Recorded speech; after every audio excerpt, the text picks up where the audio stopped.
What's up, dude and dudettes, or whatever the hell you'd like to be called in 2023? You are listening to the Tampa Morgue Podcast with your host, Tony, and Angry Ed. He hates when I call him that.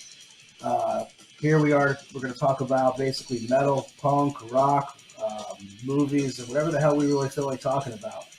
Me and Ed have been friends for many years, have played in bands together for many years. What's up, Ed? What's up, Tony? Mr. Anderson.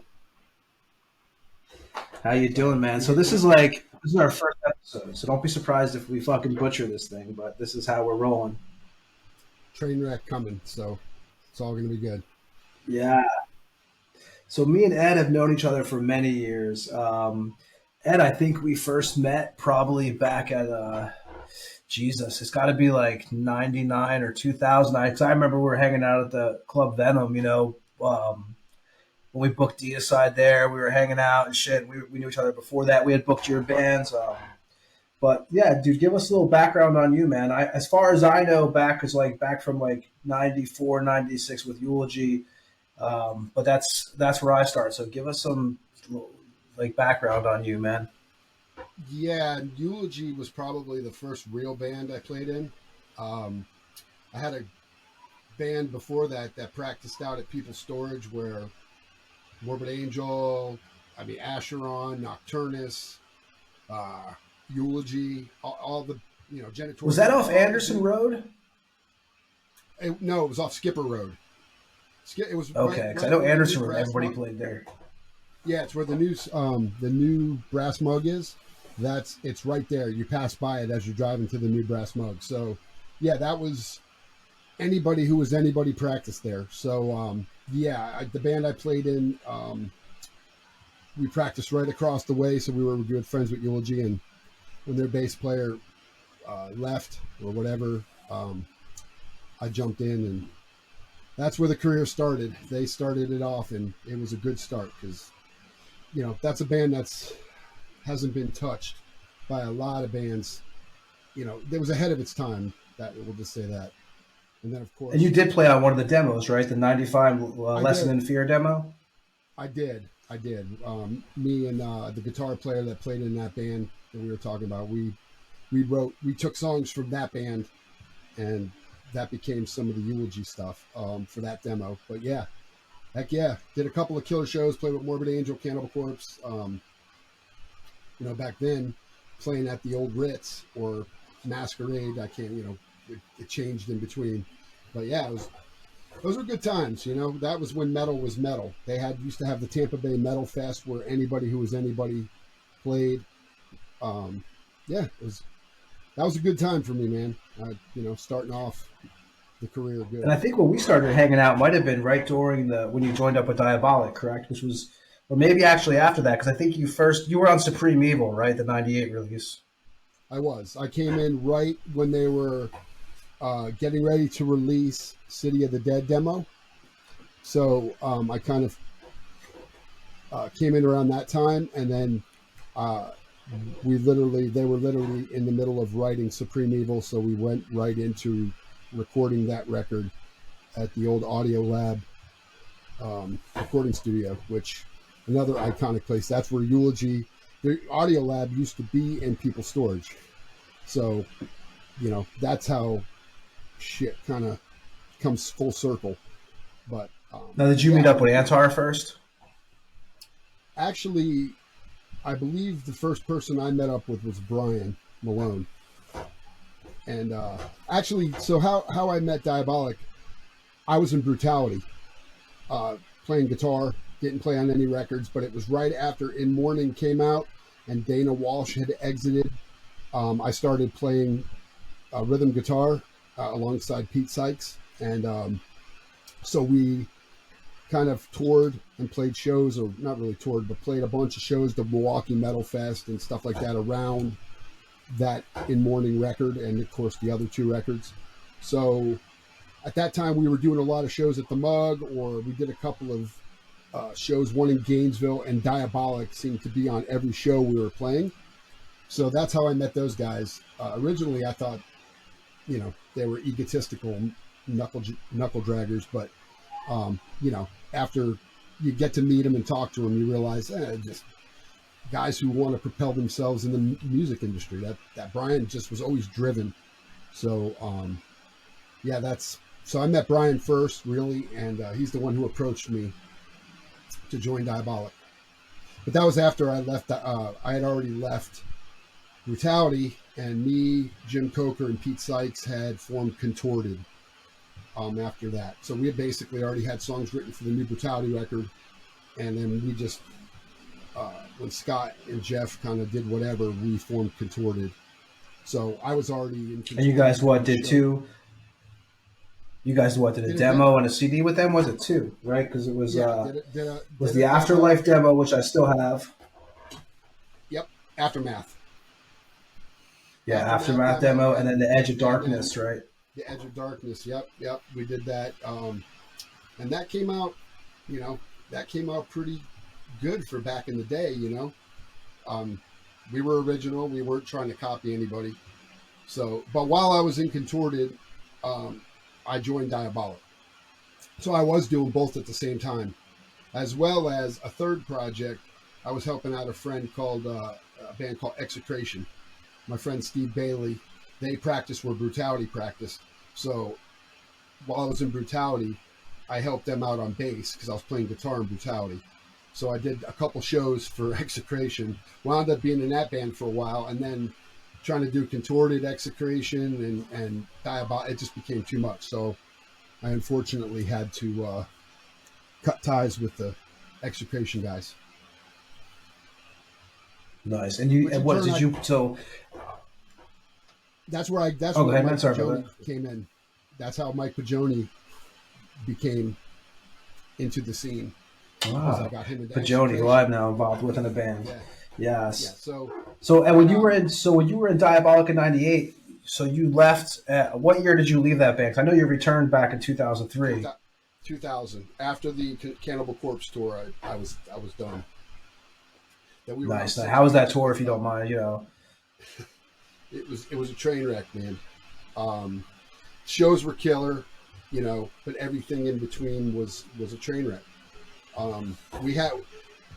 So Brian had bought a RV, and that was supposed to be the touring vehicle, and we had used it successfully. We went up the East Coast and did a 5 or 6 day run. Playing the New England Death and Hardcore Festival, I think is what it used to call it, which was killer. You know, played that. Then we did a 2-week run, I think it was, with Morbid Angel, or 10 days, something like that. I can't remember, but and we used it, and everything was successful. The problem was we were going out for 6 weeks in the dead of winter, and the guy that had working on the RV was sketchy. He was a friend and one of those backyard mechanic dudes. And a good guy, man, but it's just sometimes you can't trust your faith with people. And we got out and we had broken down tire. We got tires ripped off the trailer in the middle of driving. We had the actual engines, the manifold seized up in Colorado, and we had to finish the last 2 weeks in a U-Haul. No heat in the back, people suffering, going up and down mountains, and dude, it was a train wreck, man. And even how many shows was that tour? Do you remember? 35, something like that. It was 6 weeks total. Damn. Was that your first real tour? Like the first real fucking grind tour? Yeah. Oh yeah, that was my first, and it left a bad taste in my mouth because, like I said, and it's nothing like you thought it was, right? When you're a kid, you're like, "Fuck, man, this is gonna be awesome!" It's a lot of work. When you're at the venue, Cannibal was nothing short of awesome. You know what I mean? As far as they take care of the bands, I've heard that till today. Like, they don't treat people like, oh, you're underneath us. They've always been, that was back when George was first in the band, like, you know, a couple of years. So they've always been very helpful. And, you know, like, so in New York City, we played L'Amour's, and I had a custom BC Rich bass, one of a kind. Took me, 6 months to get it. And it got stolen. We had it in the RV. Somebody was complaining like a little girl that it was in the way. So I told them to go put it in the fucking trailer. And we no sooner pulled away and somebody popped the latch on the trailer and stole my 2 basses. That bass, my eulogy bass. So fucked up. And then Brian Hipp's guitar he played on When the Sky Turns Black. So 3 iconic instruments were gone. And so that was a week and a half in. So that literally, you know, took the winds out of my sails. I wanted to kill everybody. But again, Cannibal dudes were outside with me in the freezing cold. Pat Owens, Jack Owens is literally, Jack's literally talking about how he's going to call Schecter and get me an endorsement. Alex is offering me his basses, which were made by Modulus back then, which were like, $2,500, which I refused to play. And dude, I have to say about Jack Owen really fast. I have to interject first. Jack Owen, just as a side note, I had all my records stolen from Club Venom. You might remember this. And Jack Owen bought me a stack of his own records, man, in replacement. So I will never forget that. So dude, I just got to say that's something I will never forget. But go ahead. That guy got me. He got me the endorsement. I had the endorsement, but when I came back from that tour, Antar pulled it out from under me. So, you know, whatever, water under the bridge. I don't care. But, you know, Jack was awesome. Even Pat offered to try to get me in with BC Rich. These guys were like, I'm talking about guys that didn't have to do anything. You have Eric Rattan out there saying that he's going to try to help me out. And Jared Anderson, rest in peace, was like, he literally offered to lend me his backup bass every night. And, quick side note, that guy, when he went to tour with Morbid Angel, when Tucker left, he came to Tampa to practice. He wanted to get something from me. We'll leave it at that at the time. And he came to my house and he brought that bass and gave it to me for free. He said, I know all your shit was stolen. Awesome. I want you to have this whenever, you know, we kind of traded something here and there, but he was like, I know that you got fucked. I want you to have this. And dude, I mean, who does that? You know what I mean? That dude will live in my fucking heart as one of the coolest motherfuckers. You don't forget that shit. No, and I was friends with him. And, you know, when I heard he passed, I was fucking super sad because I'm like, man, there's a million other people I could think that deserve that shit, not that dude. But yeah, so those guys tried to help me out. And then, of course, when the thing broke down, they threatened to send me home from tour because when we got up into Oregon, I think it was Oregon. Yeah, because we missed the Washington show. Going through the mountains in the back of the U-Haul, my ear exploded. My eardrum popped. So I had fluid pouring out of my ear. So when we got there, if you've ever had your ear boxed in or something, it sounds like you can't hear nothing. And when they opened the trailer, kind of like the plane, right? When you're on the plane and your ear's all fucked up on the flight. Because I couldn't hear anything. It just sounded like I call it eagle wings. They used to call it, where it sounds like just you can't hear anything. And I see lips moving, but I can't hear them. And of course, I know what a deaf person feels like because I can't hear myself. And he's like, stop screaming at me. Well, I wasn't. I couldn't hear myself. Well, he goes on the bus and tells the dudes in Cannibal that they're going to send me home and finish as an instrumental. And that quickly got shut down. It was like, nope, you go home, they go home. Guess they didn't realize I actually was a little more friendly with Cannibal than they were. But yeah, so it was just a treacherous tour, man. And the shows were incredible. And that's what you hear from a lot of people. The shows usually are incredible. It's the 23 hours in between that suck. So just sitting there waiting all day, right? Especially as a vocalist. Well, I guess, not just that, the traveling. You did bass too, though. And I had my roommate was the driver. He was getting drunk and wanting to fight everybody. And it just, dude, it turned into Brian Hipp was wanting to fight Antar. Then this guy's wanting to fight. And it was chaos, man. And we were the only ones on this RV. You know what I'm saying? for all that time. So it was like we were living comfortably before the U-Haul, and everybody's still fighting each other. I'm like, you guys are morons, man. This didn't need to happen. Now, did you guys have to pay for that U-Haul, or did the label pay for it? Oh, no. Dude, you know how much I made off that tour? A big How much? I'm sure it's I going to be came shit. home with nothing. And we sold a shit ton of merch. I made nothing. Nothing. As a matter of fact, when we hit Chicago, they bought me a bass. Because, you know, I was going to use Jared's bass, but I'm like, man, I would feel more comfortable. So like, well, we'll get you a bass. So we bought a bass at the Guitar Center, got it back to the venue, and it fucking took a shit before we even played. So I still had to use Jared's bass. And then Brian calls the store and they say they're sending a bass. So I'm like, all right, that's cool. Well, the fucking bass they sent was the exact same bass Jared had. A 5-string Ibanez. And I'm like, dude, what do I need a 5-string for? We play in C. What generic price, the drop tune. What do I need a fucking 5-string for? So here this is what I'm using every tour when I could have just been using Jared's and kept the money. You know what I mean? So yeah, when we got back, I quit, and I remember sitting at home and had a couple of dudes over, and I remember Antar called me and left a message saying, "This is Blastmasters Inc., and we believe you have a bass that belongs to the band Diabolic, and we're going to go ahead and need to get that back, and if you do, we'll go ahead and give you back your 810 cabinet." And I'm like, wait, so on my machine you're saying you have my cabinet, but can you prove I have your bass? You know what I'm saying? They pissed me off so bad. Yeah. I went over to retrieve it too, and Brian wouldn't even get within 10 feet of me. It was just, it was a nightmare. That was a time that, of course, I've talked to Brian, Antar, it's water under the bridge, but that point, that was a miserable time. I love Brian. I saw him at the King Diamond show in Orlando a couple of years ago, and he's doing a new band too, right? I need to actually pull the name of that. I wanted to check it out. I know he has a new act coming out. I think he's relocated in Pittsburgh. Besides being a Penguins fan, I've always respected Brian. Yeah, we're me and him are both hockey dudes. So I'm a big Devils guy, and he's a good big Penguins guy. But so you went. So when you left them.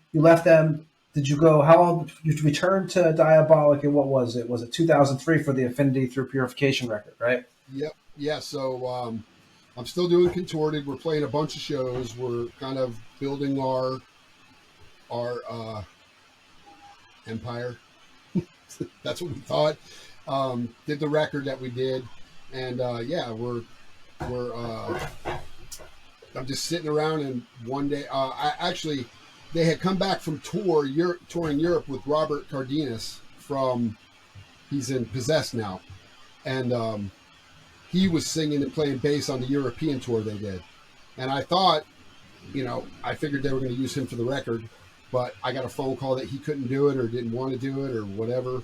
And Brian had come to me and asked me if I would do it, told me he had this new drummer from France, and he had... Gail stayed with me, by the way, during that time period, yeah. Gail was awesome. And then he got a new guitar player, and... so he's, basically had a new band and said it was going to be different. And, so. I really dug that record, though, man. I got to say, Enter the Maelstrom was killer. There was a couple. I mean, that was a good record. I know it was basically a kind of a different lineup, but I thought you guys were killer. And then, I know. And then that was it pretty much, right? That was, it only came out, one thing about that record is it only came out in CD, which it never came out in vinyl or anything. No. But yeah, I thought you guys killed that record. So then you went on. So after that, then you did Destined to Ruin, right? That was pretty much when you kind of spiked that up after. When I finished Diabolic, I was still doing Contorted.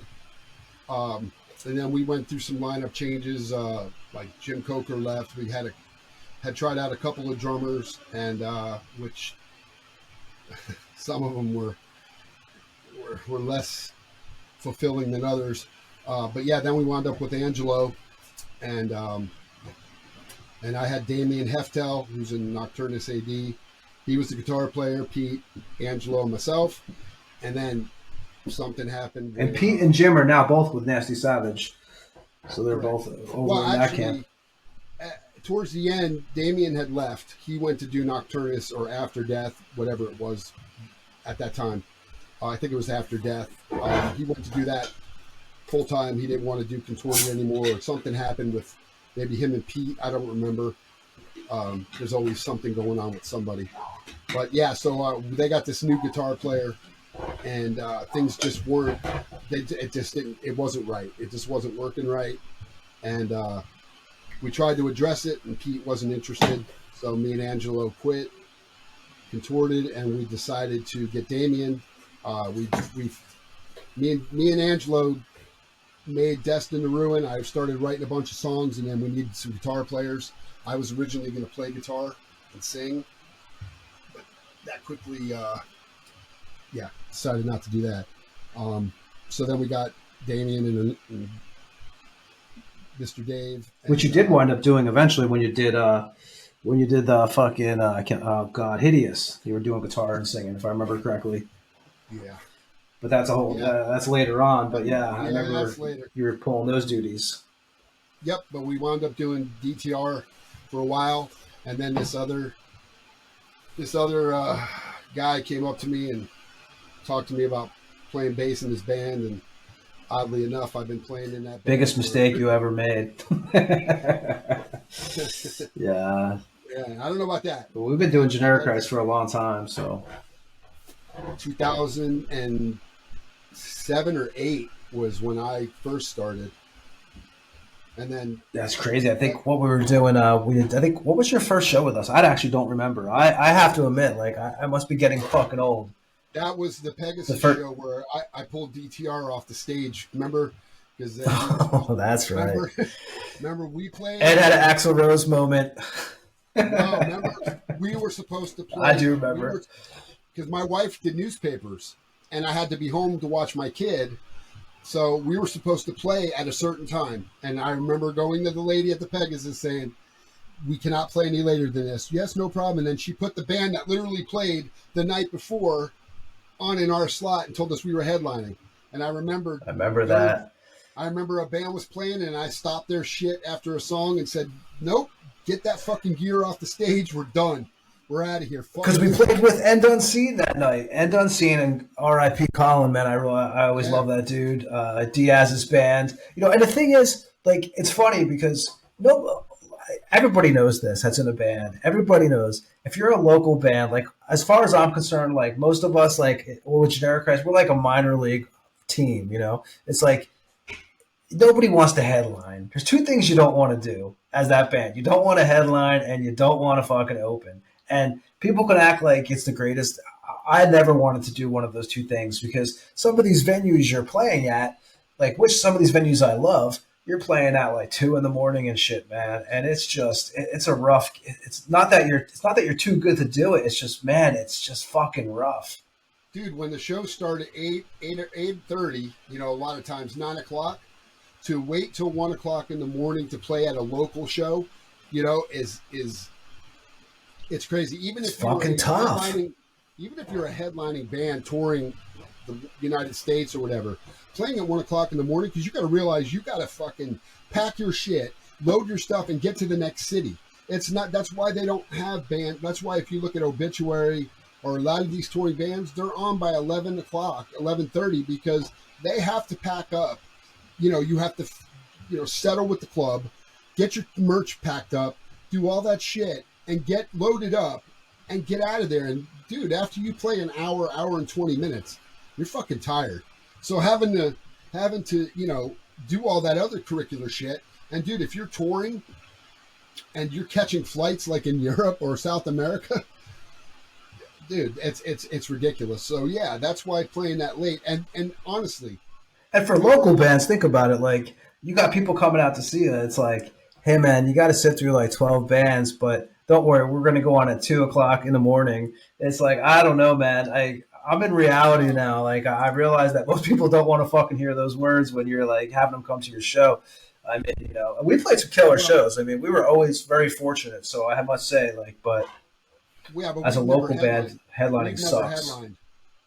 That's rough as a local. Yeah, we've never done that. No. But yeah, it was just, that was a weird night for me because, I warned them. I was very clear at what time, and you don't fuck a band over like that, because guess what? We never played the Pegasus after that. No band I've ever been in has played the Pegasus. So You were pissed. I remember because we played before you because you played with us that night. And I remember that. That was when my favorite thing about that venue actually was the fact that you could load in right on the stage from the fucking door. I thought that was kind of slick. But that's in the second, I guess, because for those who don't know, the Brass Mug is like a very legendary Tampa venue. I love the Mug. I mean, we all grew up going to the original Mug, and there's been 3, so it's moved several times now. And I believe the Pegasus moved from next to Busch Gardens, if I remember correctly, to the same location the Brass Mug moved to the second time before it moved again. Am I correct? That's correct. Yep, absolutely. And I think I've seen pictures. It looks like it's set up identical. Like the stage was still on, when you walk into the left, and it had that weird gully where the people would set up merch. And if you were over there, remember it had the little hole cut out in the wall, and you could barely see the stage from that side. So, like when we played with Cannibal Corpse there, if you were sitting in the back, you weren't seeing anything. You were just catching you were hearing it. But the sound in the club was great. It was a good club. It just where the Mug is now and the original Mug are probably the 2 best locations. Definitely. And I have mad respect for Heather and them, man. I do. They've been around for a long time. I mean, they've been doing it since I was a kid. The first Mug, I mean, you remember back when when I would go to shows there. I mean, I've seen so many shows there, and played there several thousand, like tons of times. People would be standing up on the side benches. It was just something about that place. I mean, at one point there was a record store when Splattergod had their store in the same complex. It was just a certain vibe, and I really liked the first one. I mean, think about it like this too. Not only was it a good vibe, you had what you were doing, which was the old Rivet Rag magazine. We had like that was how you got shows were coming out. Like the word of mouth was killer back then. The Brass Mug would like literally put it out. This is pre-Facebook and pre-anything internet. So, people heard about shows. Like, to me, it's crazy. There'll be a show that plays in Tampa now. I don't hear about it till somebody's like at the Brass Mug watching Goat Horror. I'm like, I didn't even know Goat Horror's playing tonight. What the fuck, man? So, it seems to me that getting the word out for a show in the early days was better without the internet. It seemed like it was, because if you ever went to a Brass Mug show, remember when you walked in the Brass Mug, the stage was right when you walked in the door. On the left, yeah. And then I remember JD, the sound guy, with the fucking Brass fucking Mug T-shirt on. It said on the back of it. I mean, that was like, and I came from Jersey, so me and Ed both are from Jersey. So Ed's from, I'm from Toms River, Jersey, and Ed, what are you from? Cliffwood Beach? Yep. Yeah, so I'm from Toms River, New Jersey. So we both grew up in Jersey. And when I came to Tampa, I had heard of like all these bands, and we had like Ripping Corpse and a band called North Winds up in Jersey. A bunch of, we had some cool stuff. We used to always go up to the city gardens and stuff. We see a lot of shows.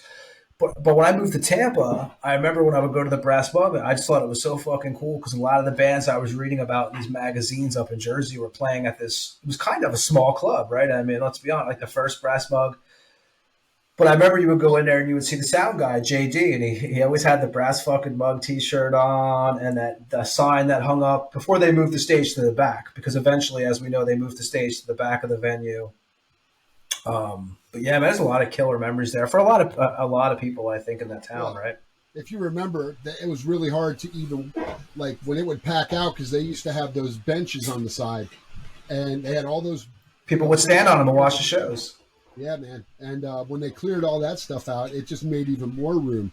And then when they moved the stage to the back so you could load in, because, it was like kind of like when we would play in St. Pete. What the hell was the club that we used to, Foo Bar? Oh, the Foo Bar. You would have to load in where people are walking in the front.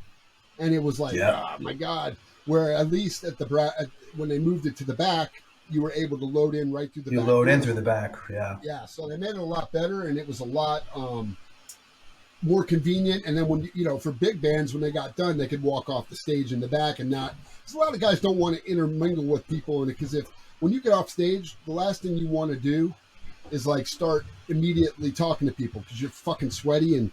And some people don't understand. They mob you, great show, bro. And they want to fucking hug you and shit. And it's like, dude, give me a couple minutes to relax here.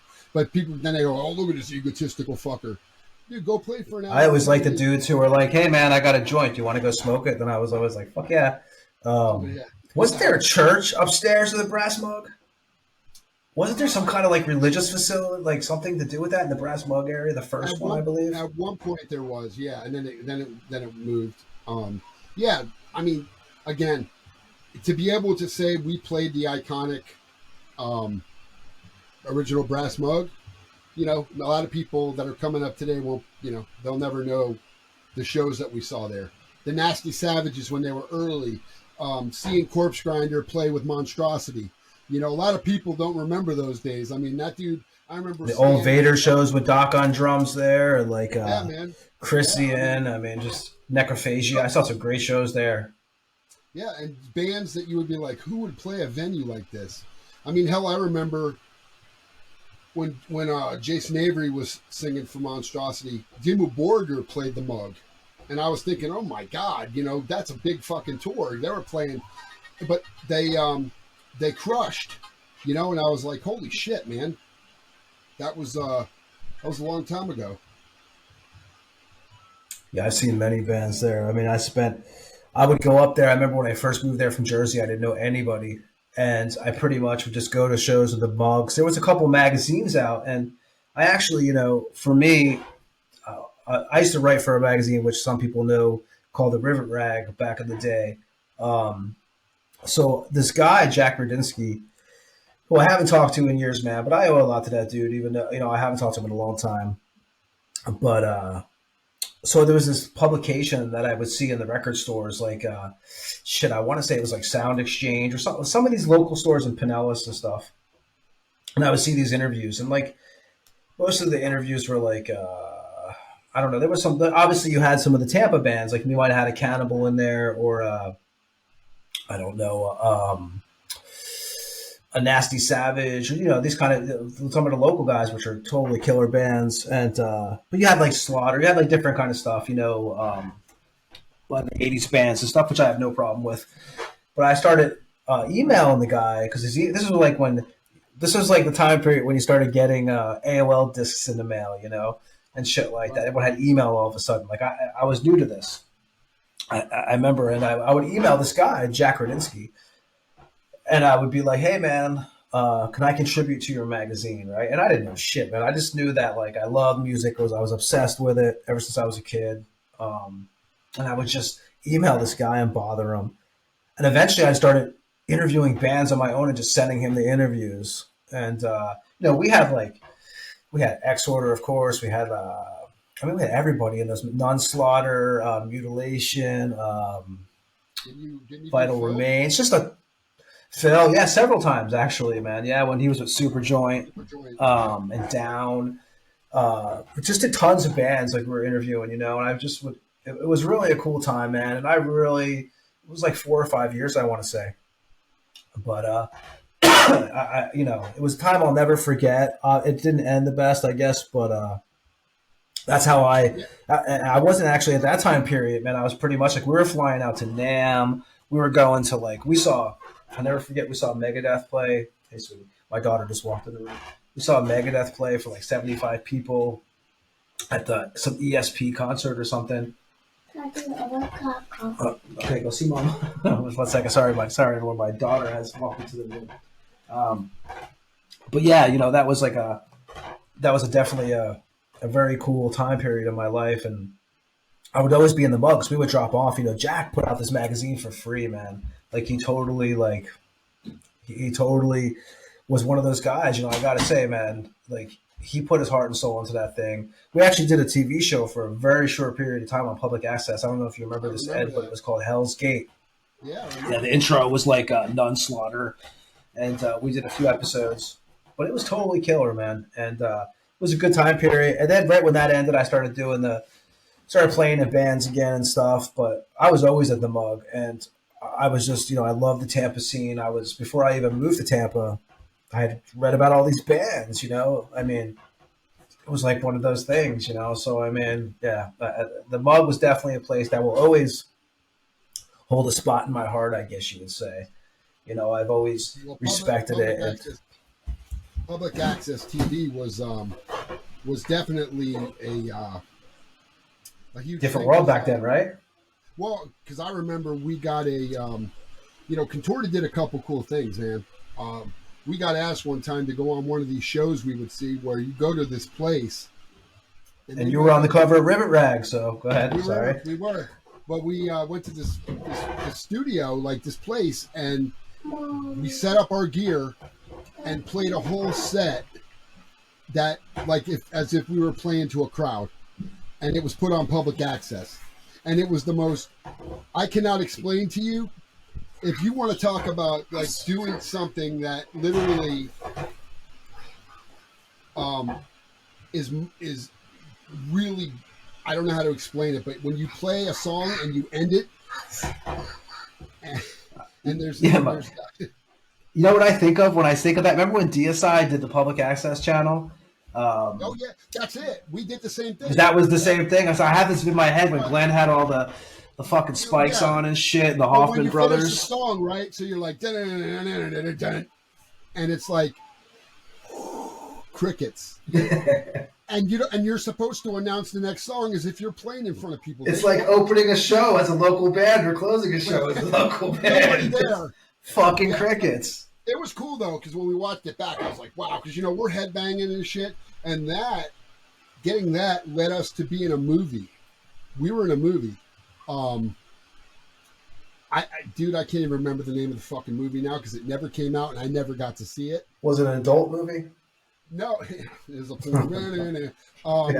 no, we went up to I think it was, where did we go? We went,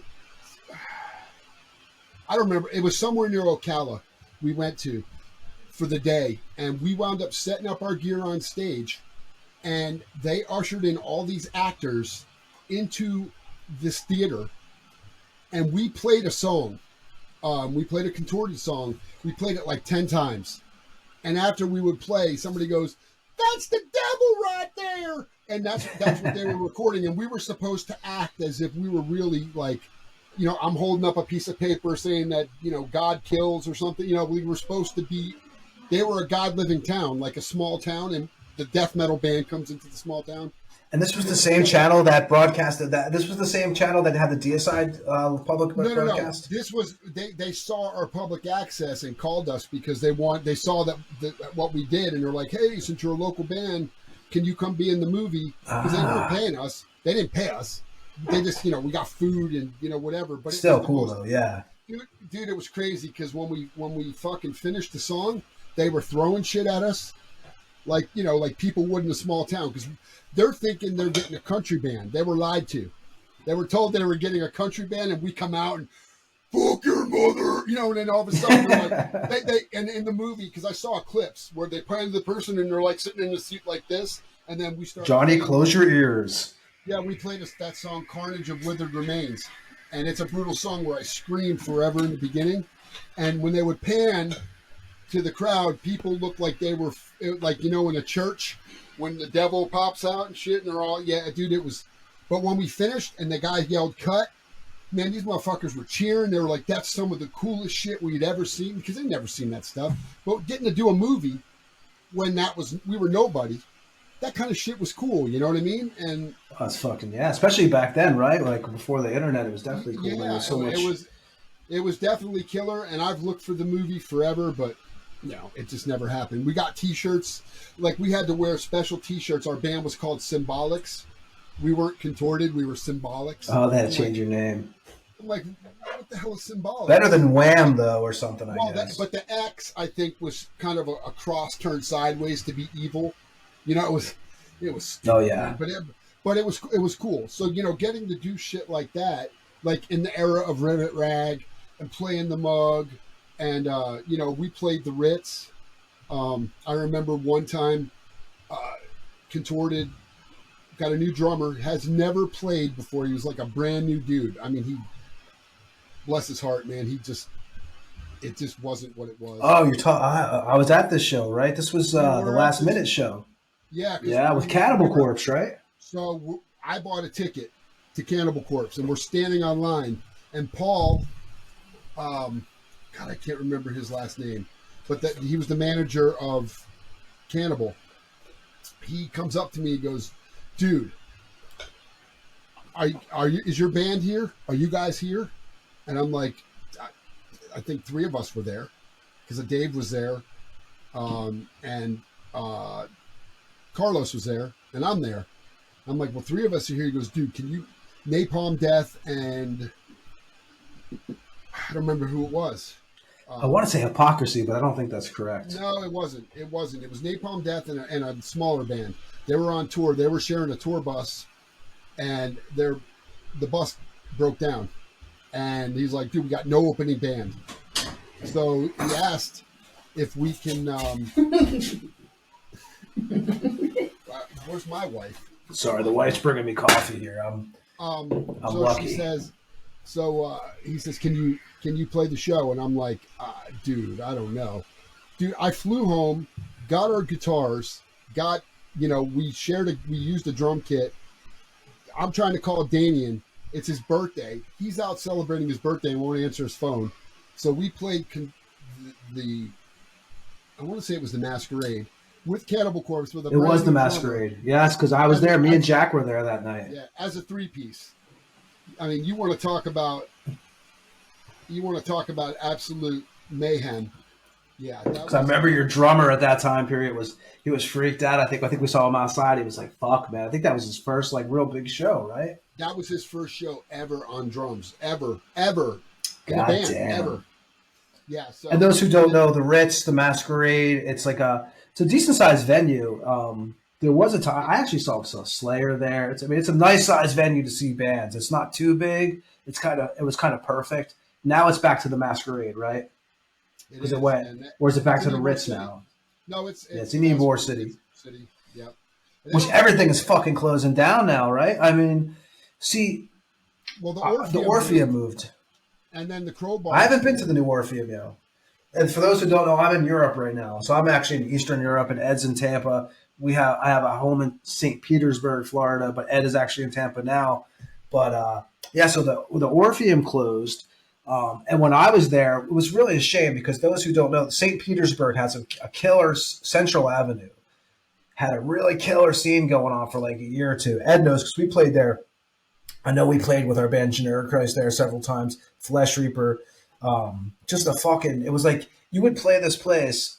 And we always mingled with punk bands because that was one thing. I grew up on punk music. I grew up going to City Gardens. I totally grew up in punk and metal, and Ed had the same kind of backgrounds for the most part. And one thing that I always wanted when me and Ed were playing together in Generic Christ was I was like, dude, I relate so much with these punk bands. I wanted to do shows with them, and we did a lot of those. And in Central Avenue, there was a place called the Foo Bar, which was fucking cool. It was just a cool place. There was always packed. We had some crazy shows there, ambulances.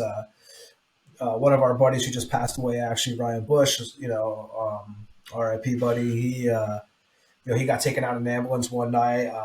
I had a friend there who got taken out in an ambulance and never pretty much had he's still fucked up from walking. Snapped his leg. Just a crazy, it was a crazy time. It was a crazy year and a half there. And I really love the Foo Bar. Think about that. You got the Foo Bar was in downtown St. Pete. Right across the street was the legendary the State Theater, which now has changed names too to the fucking Yacht Club or some bullshit. Yeah, State Theater, and then you had what was it, Level 22? What was the club right next? Oh no, Local. Local 22. Local. Now I'm gonna fucking. We played there with Toxic Holocaust and Lord Dying. Yeah, Local. Oh my god, I can't believe I'm fucking forgetting this now. I'll remember this in a second. But the Local 212 was it? It was right next door. Yeah. It was right next door. And they closed down and said they were going to move, but whenever a venue tells you they're going to move, most likely they don't. They just never see them again. Yeah, it's done. And then, But they, the one place I haven't played in town, Janice. Landing. Yeah. That's the only place, man, I have not played. I would love that. That's just, I mean, I've seen some killer shows. I used to work at a place back there called, there used to be a restaurant called the Garden Bistro over on Central Avenue. And early days of Generic Christ, I was basically like working at this place, like waiting tables, cooking. I think I did like the morning shifts as a cook and then like the afternoons waiting tables or the nights or whatever. But it was right behind Janice, so we would see all the bands warming up. Like even if you didn't want to see a band, like you would see, who did I see? I saw Snoop Dogg back there. But it was kind of cool though, because you would see shit that you would never pay for. You would never usually go to see. Sure. Well, we would watch every band rehearse. Like I would watch fucking. Yeah, that's a club that literally has no boundaries. Like you said, Snoop Dogg. Like I can remember going down. Saw Cake there. King Diamond you saw. I mean, I've told Ed this story actually a million times. Like when I was in, so my dad, I think I'm like 6 years younger than Ed or 5, something like this. There was a special on Geraldo. It was about Satanism, and they shot it from Janice Landing. It was King Diamond, right? It was the King Diamond tour, yeah. And I remember as a kid seeing this on there. Yeah. And I remember it's the St. Petersburg. And actually, on our Flesh Reaper, me and Ed are also in a band called Flesh Reaper. And on the Cascatastrophe record, I took a part of that newscast from Geraldo, the beginning of it, and put it on a cover song we did from the Dwarves called I Want You to Die. But that was, I saw this. I hadn't been to Tampa yet. I was actually up in West Virginia at this time. With my dad had moved me up there for a couple of years. And I saw this Geraldo special, and they're like satanic bands like Motley Crue and Ozzy Osbourne and all this bullshit. But I remember seeing Janice, and you were at that show. Yep. Yeah, that was a crazy show. That was one of the, I think that might have been my second show I was going to. The first show I went to see at Janice was DRI on the Four of a Kind tour. So that was like, getting kicked in the face by skinheads with combat boots. That was my first real, like, going, oh my God, because we used to have a club in Tampa that, I mean, it was a brutal punk hardcore where it was called the Sunset Club. And it was right across, it was literally. That was before my time. There was that and the Turtle Club, right? Turtle Club, yeah. Well, it was a Volley Club too. So the Volley Club is where the original Brutality would play, and the original Nocturnus and Nasty Savage, and it was on Florida Avenue or Nebraska. Was it Nebraska? Yeah, it was Nebraska. And it actually turned into it's a warehouse now, but that place was so killer. But the Sunset Club it was about as big as the Foo Bar, which was like a closet. You know what I mean? It was small. And this is where I saw Amon. I remember the Foo Bar. The stage was so high up in the air. It was like you had to fucking hop off of it. It was like. There really was no stage at the Sunset Club. It was the floor. So Amon, Ravage, which became Atheist, Executioner, which became Obituary, all the early bands, it was like when you went there, and then the punk scene, No Fraud, and Belching Penguins, and all these bands that became Belching Penguins. I was just thinking about them today, and No Fraud is still playing.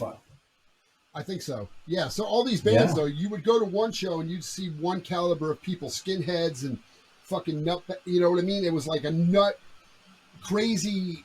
I don't know how to explain it, because you would go to one show and it was one kind of people.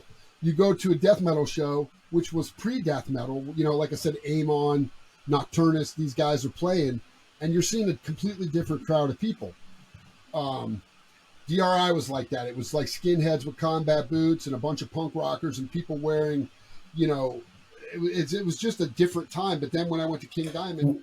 And plus it was kind of like, you remember, like there was a period where it was almost like, not the punks versus the metalheads, but there was kind of a period, as I opened Jersey, where some of those punk bands did not like the long-haired dudes. And like, so I was a long-haired guy, still am. And, it was a thing, right? That was a thing. Especially here, there was a thing where if you weren't in a pack of friends, even at the masquerade, if it like, say I went to see Agnostic Front in the early days, and Agnostic Front was a big skinhead band. They gravitated towards that kind of stuff. And, certain bands did that, yeah. And if you weren't with a bunch of people you would get throttled, man. And it was crazy to think that that's how it was. But later on, everybody started to commingle, and it became like everybody just, you know. But the early days, it was definitely like, especially, you know, the early days. Like, I mean, just think about if you lived in New York and going to, you know, some of the clubs. So I used to go to City Gardens, which John Stewart was actually the bartender at, which was fucking crazy. So John Stewart, I guess when he was in college, he was the bartender at this place.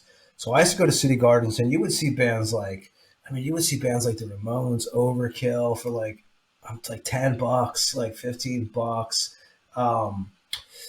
Sick of It All. I remember I saw Sick of It All, Sheer Terror, and Biohazard. And this was when Biohazard, I want to say it was like the Urban. I don't know if it was Urban Discipline. It might have been right before that even. It was early, and there was skinhead chicks beating the shit out of the dudes, and I was just like, and the thing with City Gardens was, you knew that in this part of town that basically you like went from your car to the fucking building right away. If not, you're going to get mugged, because there was like a whole nother world going out in the fucking parking lot there.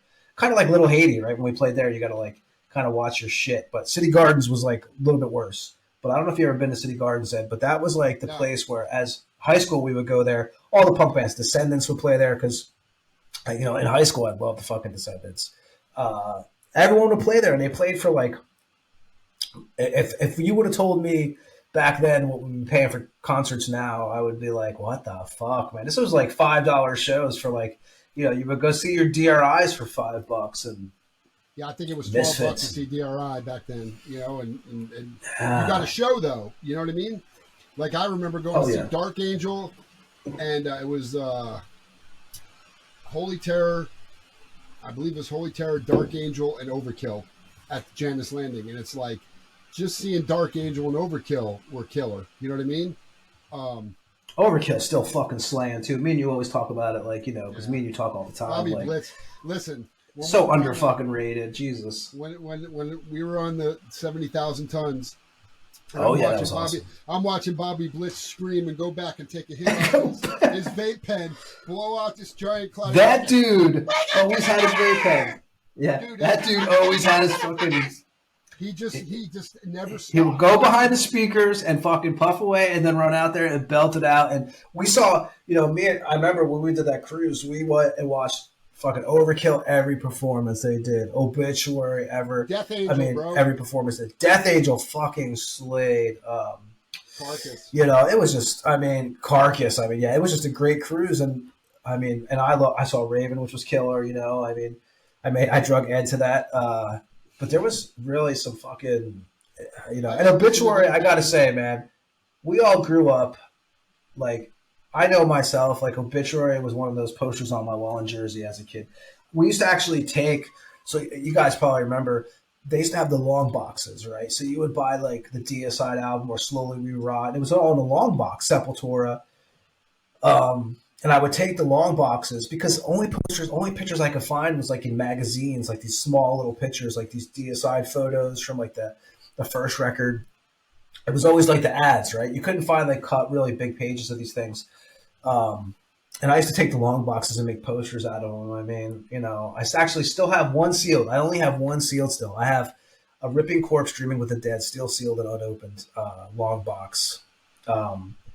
But yeah, I used to make posters out of that shit, man. I was a total fucking geek. I was like Slaughter in the Vatican, like, which still was like a life changer for me. Like that record, obsessed. Like when I first heard it, I was like, and we always talk about Deicide, and me and Ed have talked about this a bunch of times. Like with Deicide, that was a game changer for me in a way, because it was just, I never heard, I don't know, I'd heard Venom, I had heard, you know, I knew all this stuff, but Deicide was fucking like, what's some fucked up shit? Like when you first hear like that the tune Deicide, right?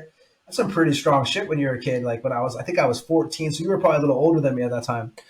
And I remember like opening up the record and fucking just seeing the artwork inside with the fucking bat creatures carrying the fucking dude. I still have the T-shirt of that shit. But yeah, man, it was not being from Tampa. I was very excited to move to Tampa when I did. See, me getting the experience of going to what used to be called Aces Records. It used to be in a flea market, and when you walk in and you see James Murphy and fucking Dave Vincent working in there. And, you know, they're talking to you. One would tell you about going to get the new Exciter record or, you know, something more fucking lead-oriented ripping.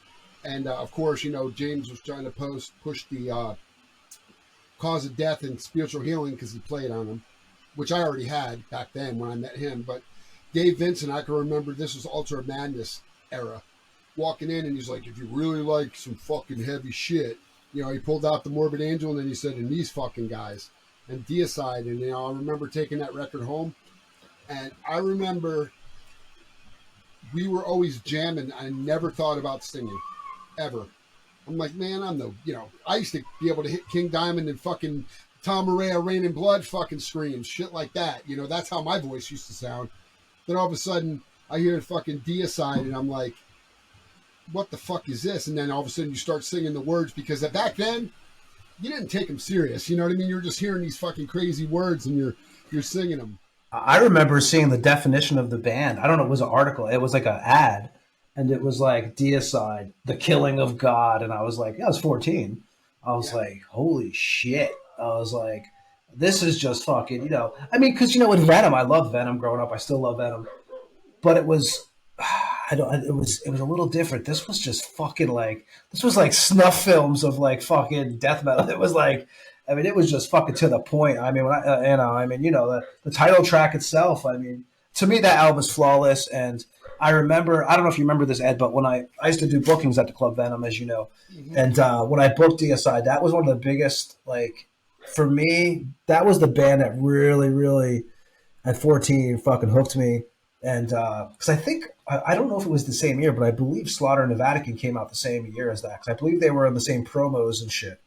And, you know, because all those albums, like, there was kind of the same time period Cause of Death was, because Cause of Death was what? I think Cause of Death was it 91 or 90? 90? Yeah, 90.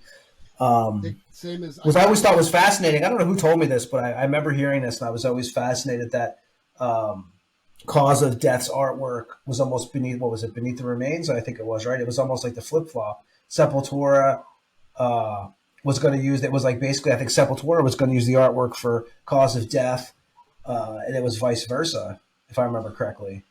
And what's funny is that record, Arise, Cause of Death, that all came around the same time, and then those dudes wound up touring together. They did that big tour together. So it was, that was a staple in time. That time period was definitely, leading up from the first Deicide, first Morbid Angel. And it was Arise, you're right. I think the Rise artwork was going to be the artwork for Cause of Death and vice versa, and Cause of Death was going to be the artwork for Arise, I believe. Or so I don't know. I could be wrong, but I believe I heard this, and I'm thinking you might have heard it too at one time. Yeah, see, I found out about a lot of bands because, like I said, seeing them at the Pegasus. I mean, not the Pegasus. Plus, Ace's music is historic. I knew about Ace's music before I even moved to Tampa, so that's a historic place that you got to hang out at. Dude, I got to go up there and become good friends with Frank, who owned Ace's, and then of course Heather was the girl who helped her run it forever. And then when it moved on to Fowler Avenue, when Mike Bearden, who was the old bass player from Eulogy, I think him and Heather bought it, and this guy Brian was working there and helping out, and you know, it was they were bringing in a lot of bands, killer bands. Like I can remember they were doing in stores at the fucking Oldsmar Flea Market where Aces Rock. I remember going to see Nuclear Assault. Awesome. See, we had that Rock and Roll Heaven, I think it was, with that John ran over to John Zulu. Obviously, you know, that guy has a major history with Metallica and Exodus, a bunch of others, you know, but yeah, he just passed away, I think it was last year. But we had that in Jersey, and we had all that was our big thing at the flea market. I think that was Eatontown, actually. We would go up to, you know, at Seaside Boardwalk, we had that. But we all knew about Aces. Like that was, and I think the brass mug has the Aces sign hanging up in it, which is very fucking cool. They do. It was an iconic period of time. You know, if you really think about it, if you lived it, you know what I'm talking about. Going to the flea market, because you know, you got to remember, the flea market was only open Saturday and Sunday. So if you wanted to go buy records, they just killed fucking Wagon Wheel, which sucks last year. Yeah, so you would go wait Saturday morning. We'd be fucking hauling ass out there to see what new shit they got. So yeah, it was you know, it's a staple in time, and you know, I think yeah, I mean that's the thing about, you know, our story. Well, the thing with, you know, what's funny is you, like, you know, me and you have played in bands together. We do a couple bands together, and you know, we do stuff still to this day. But it was funny because, you know, you got really. I always have said, you know, one thing that impressed me was bands that we grew up listening to. You got involved with, which is really cool. You know, I mean, like we'll go to Massacre, right? I mean, that's a trip to me. Like, you know, I remember when we were talking, you know, because I'll be honest, I kind of know shit. Ed tells me right away. We have that bond. We don't talk, you know, we don't tell each other people's shit, but that's the way we do it. And I have to say, man, like, to me, that was fucking really cool. And, you know, Ed, you did 2 releases with them. You did the Condemned in Shadow 7-inch, right? That was like, what, 2012? And then the full length. I mean, and that was a band, and I'm going to say this, so I'm not really going to get too much into it, but you guys were at a perfect time where I remember when I went on the cruise with you guys, like I had watched you guys perform, you know, I think you guys performed 3 times on that boat, right? It was twice. I smoke a lot of pot, but twice. But you know, you guys were firing on all cylinders, and I got to say, if there's one, like Terry Butler is one of the coolest dudes. Like I've known Terry for a long time. There was I mean, me and Terry, shit. Like, first of all, I know Jill. We used to go to see King Diamond. Like, I've been friends with Jill forever. We have the same common friends. We had a really good friend who we lost a couple of years ago that we knew. And Terry's always been nothing but great. And there was so the club venue, Venom, that I used to book shows at, which Ed used to hang out all the time. We used to we booked Ed there at a bunch of these shows, which actually the show I'm about to mention, Ed was kind of booked on it, but something shit happened with the band at that time period. But the whole big story, maybe we'll get into a different time, but we had booked a benefit show, and Uranium came down for it, and it was actually the James Murphy benefit. Yeah, James Murphy benefit I had put together, and 6 Feet Under played. And, you know, Terry, man, donated fucking all the merch, didn't ask for a penny. Those guys, man, people could say whatever they want about whatever, whoever in about that time period in that line. But they were all cool, man, and they helped make the benefit a success, man. And it was very cool. And Terry, I got nothing but great things to say about that dude. You know, and I know, Ed, you've played with him, so you know, because you've done a couple of things with him. And with Massacre, that had to be like, you know, you guys were rolling there for a while. Yeah, I mean, you know, I got to do some shit with them. Played Vakken. I mean, that was like never. Which is this weekend, actually, right? Yeah, I think so. Yeah, Vakken's this weekend. Last weekend. Or maybe going on right now. I think it's going on right now, actually. But yeah, getting to do that. I mean, who would have ever thought? You know, that's one of those festivals that it's super hard to get on.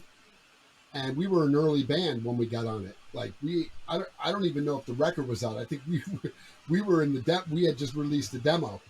I think the 7-inch was only out, maybe, right? Yeah, so that's it. And you know, it was.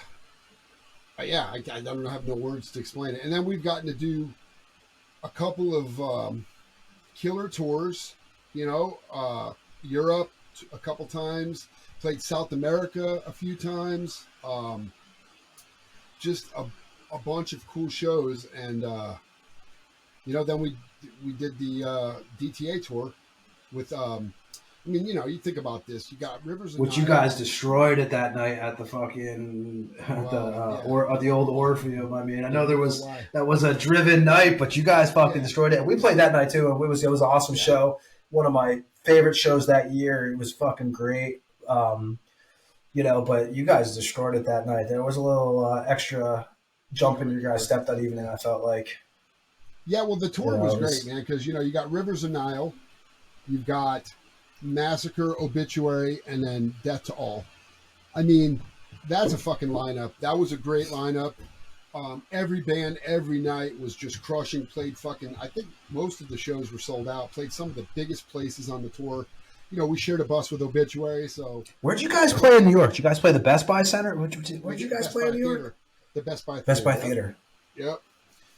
So, you know, we played some killer places, and then again, yeah, Terry was my Terry was my roommate wherever we toured. Whenever there were hotels, it was always me and Terry. So Terry is by far the most gentle giant, most giving person you'll ever meet. And yeah, getting to do massive. He's fucking killing it now too. Jesus Christ, man, you couldn't. Yeah. I mean, Obituary. You have to. We know, like, I will say, like, people could be like, who the fuck are these guys? What do these guys fucking know? But we know. We've played with a lot of bands. We've dealt with a lot of, I mean, you know, we're getting pretty old. We've been around, like, we've dealt with a lot of dudes. Obituary is awesome. Great guys. They treat fucking bands, like, with such respect. They have done, I know personally, for Ed and me and our projects that are not, you know, we're kind of like the fluffers of the show. They have treated us with nothing but fucking respect. And I got to say, they are just, how could you not root for that band? You know, there was a Florida Metal Fest that I don't believe any local bands got on. The Cuban Club, which was fucking great. Yeah, I don't believe there were any local bands. And then for us to play right before Trouble, later in the day after Malevolent Creation. We played after Malevolent and before Trouble. I mean, you don't usually do that. And Trouble had Kyle Thomas. We had John Oliva play that night. I mean, fuck, dude. I mean, I'm a big Sabotage guy, you know. Atheist played. Madball played. Madball, Atheist. Yeah. It was Malevolent Creation, the last time I saw them with that lineup. Yep. Probably you too. Trevor from Obituary had his fucking barbecue truck outside. And, you know, I never forget, I had talked to him prior to that show. And I was like, dude, I want to get some barbecue sauce. And that dude remembered and had barbecue sauce set to the side for me. And I was like, man, that's fucking... This is the same dude whose like long box CD was on my wall in high school. I was like, oh, Obituary up in Jersey, you know. I mean, just cool fucking dudes. I always used to use the rock star, the Mark Wahlberg. You know, I had pictures of these guys on my wall. Yeah. Massacre and shit. I did. Never knew. Yeah, Obituary, Deicide. I mean, fuck. Yeah, but I used to come home and play. See, I was always a bass player, but I learned how to play guitar. And I would play certain things on bass, like punk rock, Sacred Reich shit that was more bass oriented. And bands like death metal played on guitar, so like X-Hoarder, all that shit. And I remember playing from beyond, front to back before my dad would get home from work. I would fucking play it on guitar. I could play all those songs forward and backwards. Now, how did they get? I know Terry, right? Who was it that got a hold of you? Was it? I kind of know the story, but I'll let you tell it. Terry got a hold of you, or Rick? Well, so Terry and Rick were talking. Terry mentioned me. Rick was like, yeah, dude, I saw that dude fucking play up here with Destined to Ruin. We were supposed to play The Haven, right? You guys played that. We were supposed to play with M Inc. And Mikey, his wife, went into labor, so they had to bail out of the show because he had to go to the hospital. So they bailed off the show, but Rick had put the show together, so he was there floating around. And we played with shit, I forget all the bands that played, but there were a bunch of bands, death metal, all kinds of bands. And when we played, he always tells me that he remembers walking in and going, "This fucking guy." Who's that guy in the chaps? He's like, yeah, with his balls hanging out. He said, "This guy's playing the bass with his fingers, and he's not looking at his fingers while he plays, singing these lyrics."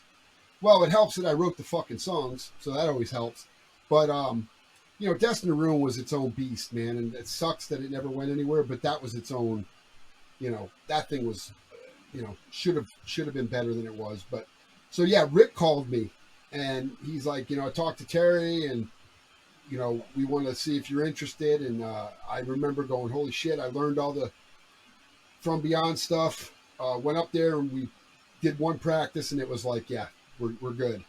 But you know, like you, whenever we're going to do something, we always put in the work and we don't go up half-assed. We always do it. So that helped that I didn't fuck it up. And then we got, like, I think our first show was at the Brass Mug, the one on. So I go Brass Mug 1, Brass Mug 2, Brass Mug 3. So maybe, I guess people that listen to the show would know what we mean. So it was Brass Mug 2? we played both, but the first show was at the Brass Mug.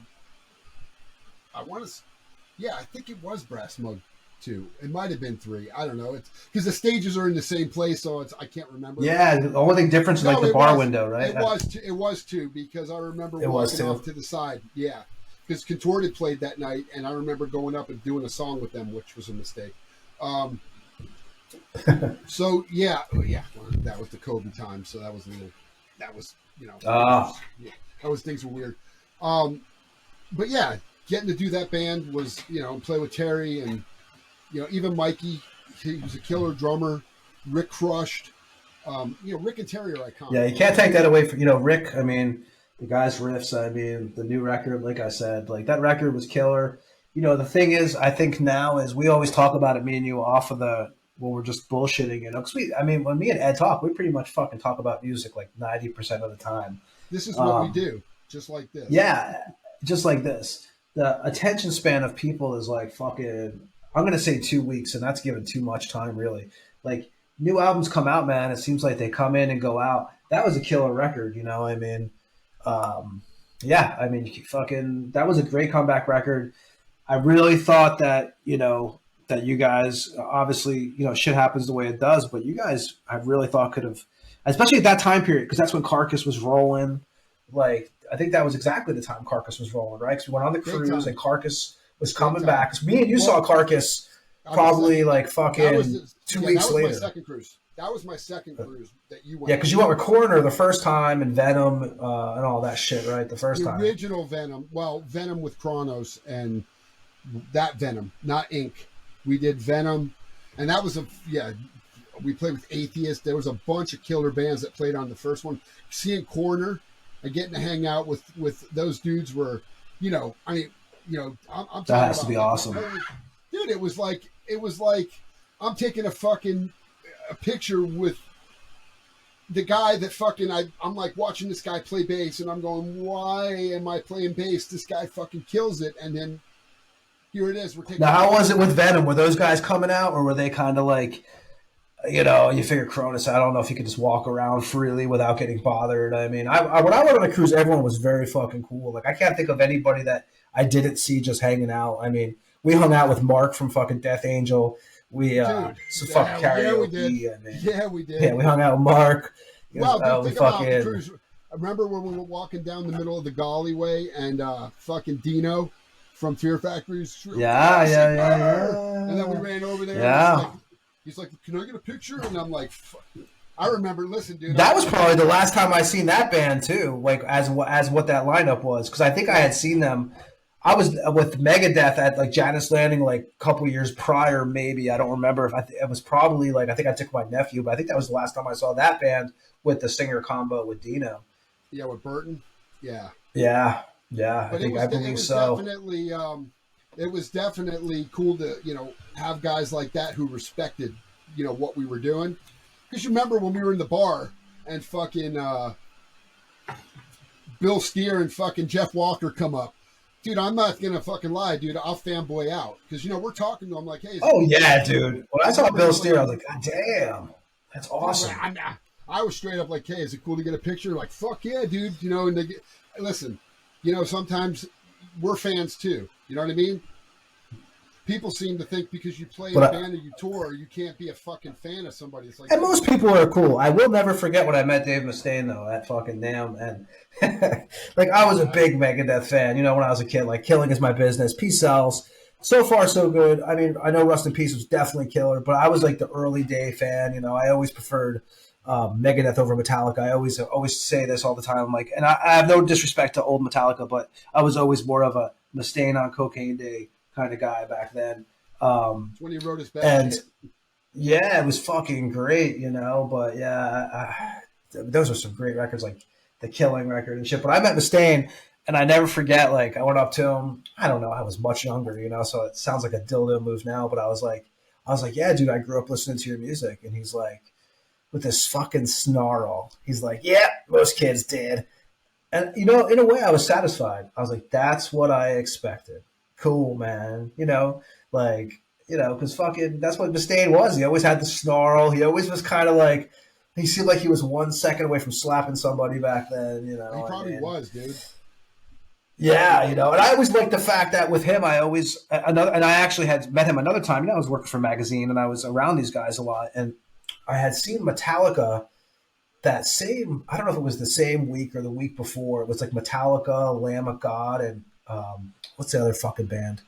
I don't want to say the wrong band, Gojira. but yeah, because he's actually married to the singer is actually married to a Lithuanian woman from here, where I'm at now, but. I had seen them, and then I had seen Megadeth it was Megadeth, Anthrax, and Suicidal, I want to say. And I had seen them, and I said to Dave, I said, because, you know, he did this thing where he actually, if you bought the new record, he sat there and you got to meet him and shit like that. And he says, I go, I just saw Metallica, man. I know. And this was a time period where he kind of like had buried the axe, I guess. And I was like, dude, I know you hate to hear this, man, but you guys fucking blew away, you know, when I saw Metallica. And he's like, I fucking love to hear that. So, you know, that's just Mustaine. It's many years ago. I haven't seen them in a few years, but, you know, I have to admit, Killing Is My Business, Peace Sells, Listen, two records that were just fucking great. The new record actually was pretty fucking good. I'm not going to lie. It just falls into that 2-week period. No one listens after, like, you know, not so much us, but I mean, that's pretty much the fucking, like, the way now, right? A record comes out, and then you hear about it. Because it's weird, because Rick always posts throwbacks pics of the Back From Beyond record. He does, because he's a Facebook guy. And he always posts throwback whatever, or back when times were good. You know, he'll put some smart-ass thing up there.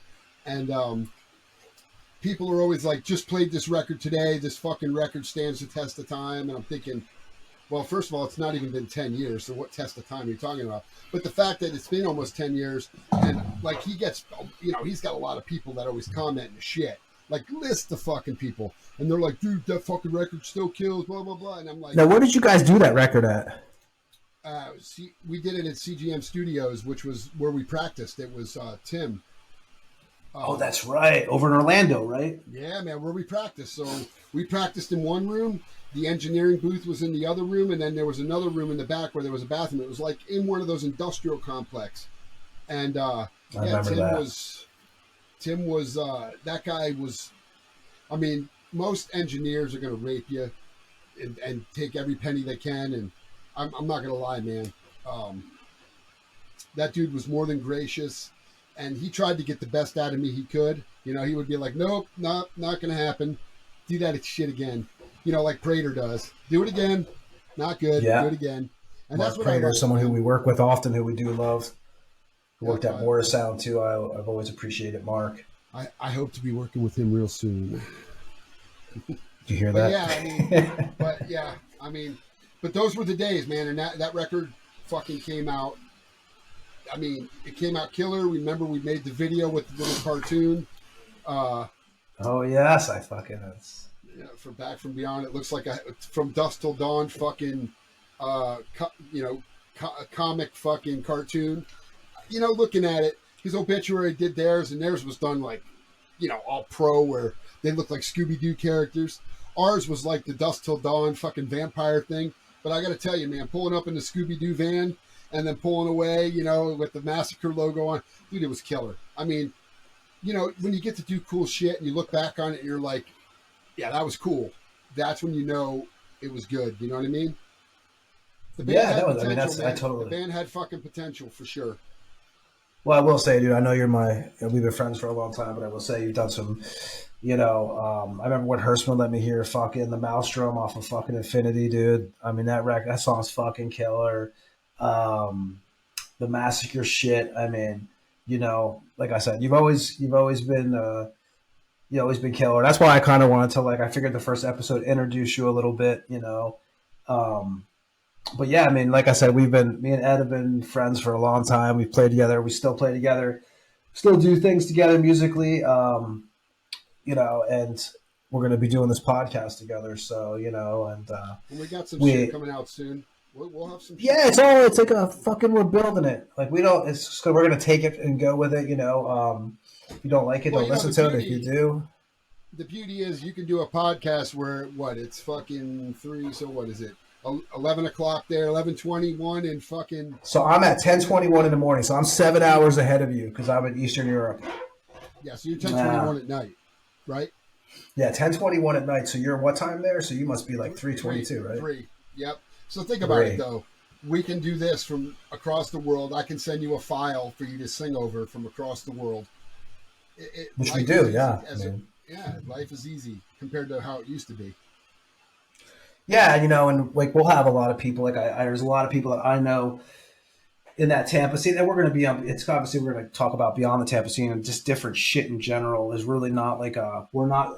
The whole idea is we're not a death metal show. We're not a punk show. We're just the everything that we love show, and like it's a lot of like those kind of musics.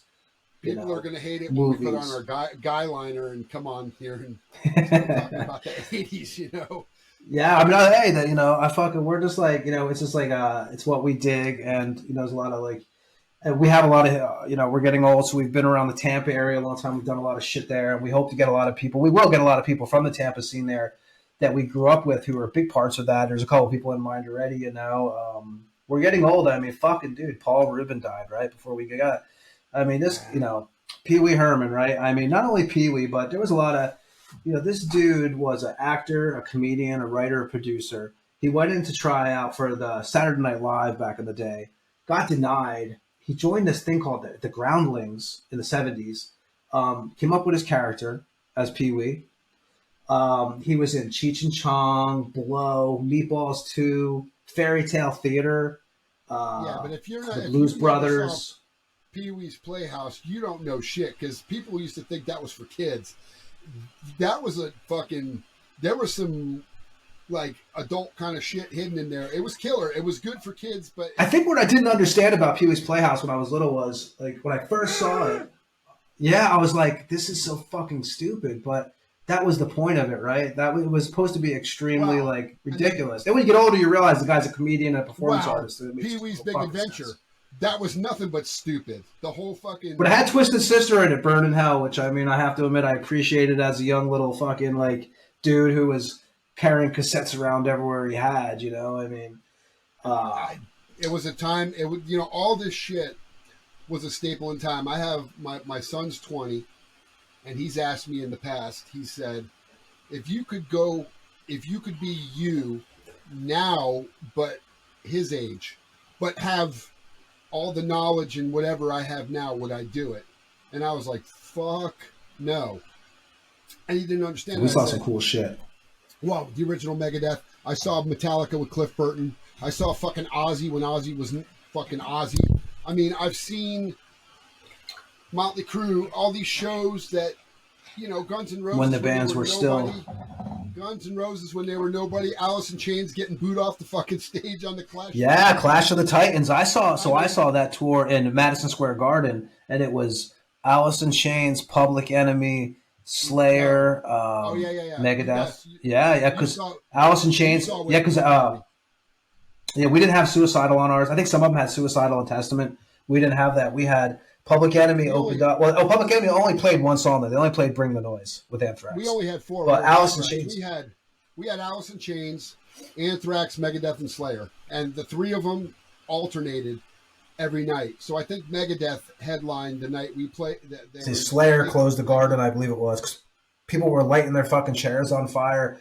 Tom was getting pissed. This is when they were throwing M80s up in the air and shit was exploding, like fucking up in the air. Alice in Chains. It was so fucking weird because I was dating this girl, Karen, at that time, and she lived in Howell, New Jersey. So me and my buddies took a bus, Howell, over by Lakewood, Howell, and we took a bus so we got to the Garden, went to the show, came back, and I just remember that show where like Alice in Chains came on and people were throwing shit at them, and then next thing you know, like 2 weeks later, I just felt like they were fucking huge. Yep. I mean, they were fucking huge. I can remember somebody was yelling at him, and it's like the one thing I always say to people, like in the crowd, is why you want to fuck with a guy who's got a microphone. That guy could tell him because the guy was like, "What? You want to suck my what?" Lane's like, "You want to suck my what, motherfucker?" I'm thinking to myself, what are you doing? And this is when a singer could beat the shit out of a fan without getting in trouble. Fucking Axl was jumping off the stages, punching cameramen.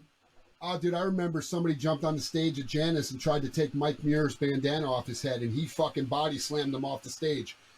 That was a big dude back then. So, yeah. There's no consequences. I didn't see no cops waiting for him when they were done. You know, so yeah, it's a different time. That was when things were much different. Now everyone's got a camera and they're going to sue you and all this shit. It's a whole fucking different world, man. But it's fucking crazy. But yeah, man. I guess so. We don't bore the fuck out of everyone. And we're at, this is our intro episode. So obviously, shit's going to change as we go. We're going to have some people on here. We're going to try to do a couple days a week and just fucking go from there. But this is the Tampa Morgue. Ed, fucking Mr. Ed Webb, and me, Tony, will be the hosts. And yeah, man, we'll fucking see you next episode, which will be Mr. Anderson. And we appreciate everybody who listens, and it's going to be an interesting ride because we don't even know where it's going to go. But Ed, anything else you want to say before we get the hell out of here? Hope we don't start talking shit about people. No, we're gonna do whatever we can to, not rile up the fucking monkeys because it's very easy to do. We are we grew up in the Tampa scene. We love the Tampa scene a lot, especially what I remember. I haven't been there in a while. I know things are changing, but we shall talk about more. We'll get some more people on here that are involved with it too, plus a bunch of other shit. So this is Tony and Ed from the Tampa Morgue. Thank you for listening, and we shall talk to you in a couple days. Peace. Later. And we don't have an outro, so I'm going to end it now.